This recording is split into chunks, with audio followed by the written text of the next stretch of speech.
Greetings to you wherever you may be on our wonderful yet troubled planet Earth.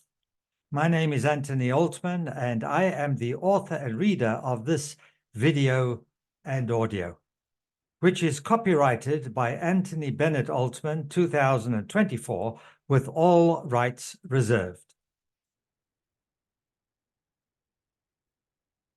The title of this audio video is Inspirational Video and Audio number 5, Faith in Yourself, which I have written, and it is recorded on the 10th of January, 2024.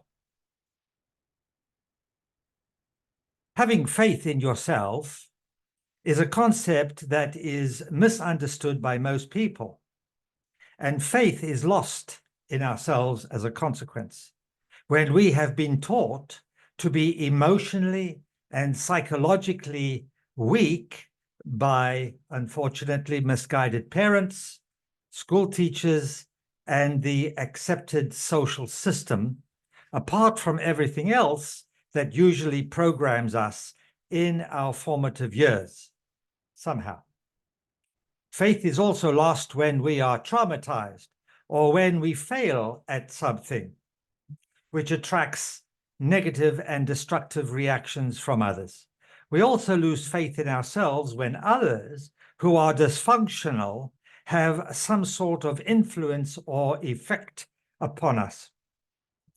And I speak from my own personal experiences. To have faith in yourself means to believe in and trust yourself. However, most people do not know who they really are, and so they do not know what to trust in themselves. And I know this only too well, because I made it my intention to find out who I am, who I was in those days, many years ago. This process began for me when, at a tender age of 12 years of age, when I was so disconnected on this third-dimensional planet that I stood before creation, God, the all that is, and I asked why I was abandoned here like a castaway. The answer came to me in the form of 4 questions, which I give you as follows. Number 1, who am I? Number 2, where do I come from? Number 3, what am I doing here? And number 4, where am I going? These questions I include wherever I can to help elucidate points that I wish to make, and I do so in so many different books and articles that I've already written.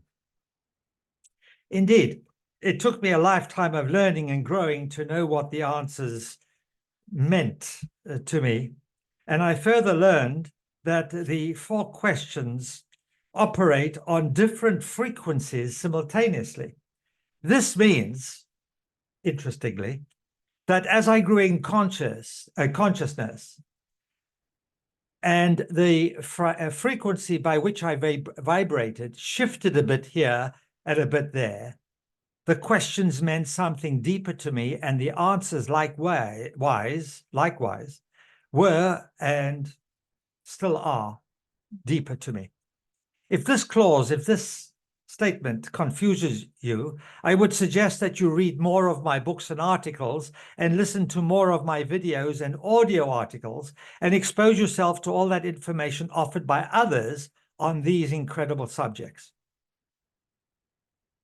Then, as you become familiar with reincarnation, consciousness, human potential, destiny, and life purpose, including dimensional realities, vibration, frequencies, and such like, you will appreciate all that I'm writing in this and other literary endeavors of mine.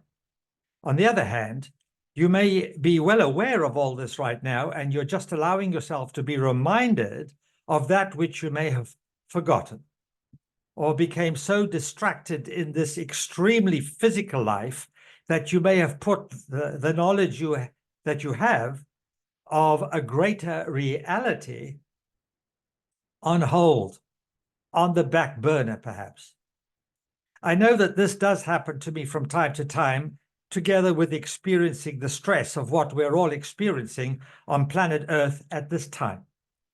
In fact, this article is helping to remind me so that I may continue holding on while creation adjusts itself to accommodate what humanity has created by its actions and non-actions, and the same applies to me and all individuals. So, who am I? Who are you? Are you what you see in the mirror, or are you much more than that? If so, how much more? Who is it that you are to have faith in when applying this to yourself? What or who is yourself? These are some very good questions, and in general terms, I would say that you and I are spiritual, perhaps galactic beings, not everybody's galactic, having a human experience. Of that, we all are. Spiritual beings having a human experience. If this is true, what then is the purpose? Oh, so many questions. Indeed. Yet, do we have any of the answers? Well, I am about to touch upon some possible answers for me and for you.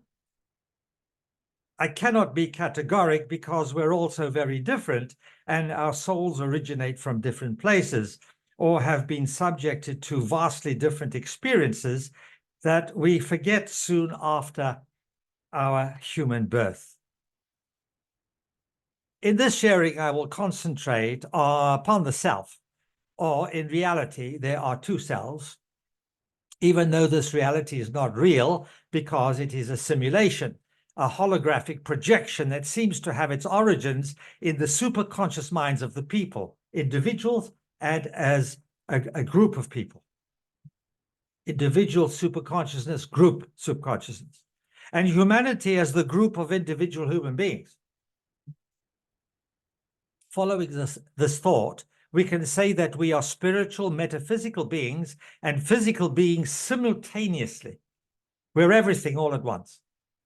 This provides us with what we can term our higher self, which is much more universal in nature and is that part of us which is limitless in nature, vibrates at a higher frequency than our physical bodies, and holds all our memories of all previous lives, incarnations, and all memories of everything. At the same time, connected more to our physical bodies, of course. We have, let me read that again. At the same time, connected more to our physical bodies, we have the lower self, which usually has become disconnected from your higher self for a variety of reasons, some of which I have already mentioned. However, I did learn that perhaps the prime reason is to allow us to learn our individual life lessons without having the memory of what the solutions are. This is how we really learn and grow and evolve in consciousness. Firstly, what is exactly the lower self? Well, I've come to learn that the lower self is that expression of the soul that is closely connected to our physical bodies and is influenced by all the emotions and feelings that resonate with the lower frequencies of vibration. Emotions are connected to the subconscious mind, which can be extremely volatile and include the ego, which at this level is usually impaired and or dysfunctional. The lower self is prey to all those influences which we are to learn how to transcend, such as greed, fear, vanity, insecurity, low self-esteem, and the like. And if allowed to develop and establish themselves in the psyche of a person, that life is sure to be one of suffering. On the other hand, the higher self is connected to the heart center, where we can enjoy the feelings that the heart promotes. A closed and wounded heart center, chakra, will usually allow the mind to take over, and the mind was never designed to run your life. Not at all. You see, the mind has not been developed, operates at lower frequencies, where the limiting factors reside. This is the lower self part of the subconscious mind, closely connected to the human body. Yet the mind has enormous potential and capacity to be really great in its ability to upgrade one's perception and navigation through life if we are able to develop that. Therefore, the lower self and the higher self are separated simply by frequency of vibration. If when the lower frequencies are in play, the two selves part company and the lower self takes over, seemingly oblivious to the gentle voice of the higher self. Conversely, when the higher self is more engaged, unity between the two selves occurs, which is the basis of a successful life, whatever that may mean to you. However, the journey from heeding the lower self to heeding the higher self is fraught with all sorts of hurdles, which one is to transcend. And that is done by developing more of yours and my individual innate human potential, and by developing more of our vast innate consciousness. I have worked on this kind of project, and while there are a variety of tools, techniques, and modalities that can help us facilitate the greater connection with our higher self, I have found a most potent yet incredibly simple formula to achieve this intention. The story how I came about this formula is most intriguing, for I was visited by Bhagwan Ramana Maharshi, deceased, a renowned holy man who died in India in 1950. I have had a close connection with the energy of this wise man, and he sent me a telepathic message from wherever he may be, and this is the formula he gave me. Number 1, self-inquiry. Number 2, surrender to self. Number 3, pay attention. I have repeated this in other writings. It is so vitally important that we understand this and that we can employ this, because the benefits are extremely profound.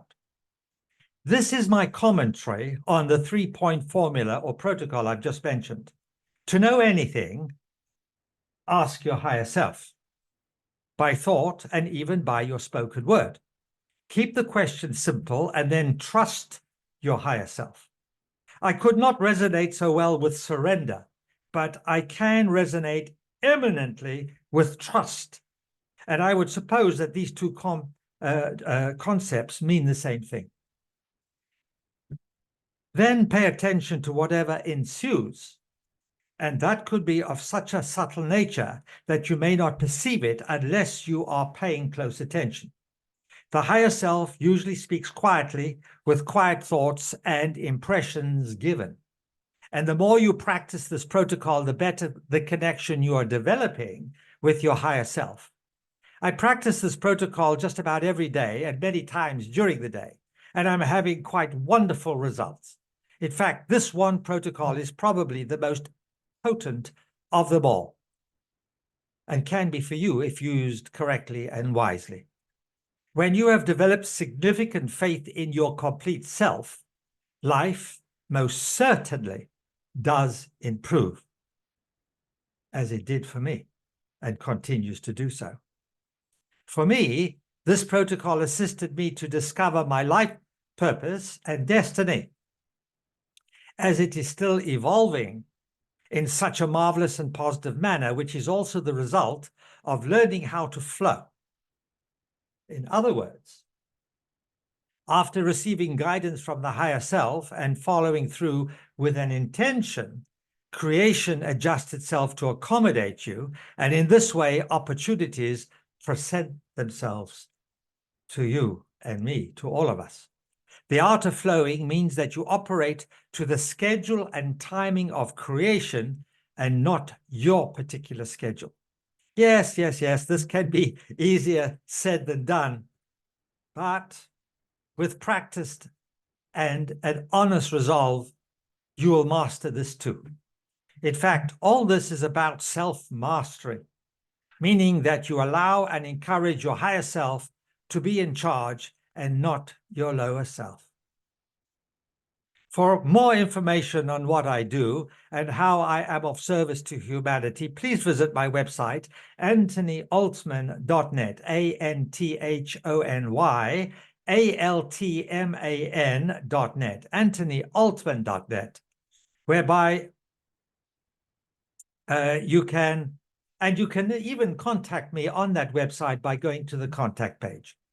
Faith in yourself is of paramount importance right now because we're all being tested by our own evolutionary process, whereby we are to learn all that which we have not yet learned. I'm going to read that again. Faith in ourselves is of paramount importance right now because we're all being tested by our own evolutionary process, which includes all decisions, all choices that we've made throughout our lives and even previous lifetimes, whereby right now we are able to learn all that which we have not yet learned and employ that to improve our lives, and so doing to help improve all of life on our planet Earth. Thank you for listening. Until next time.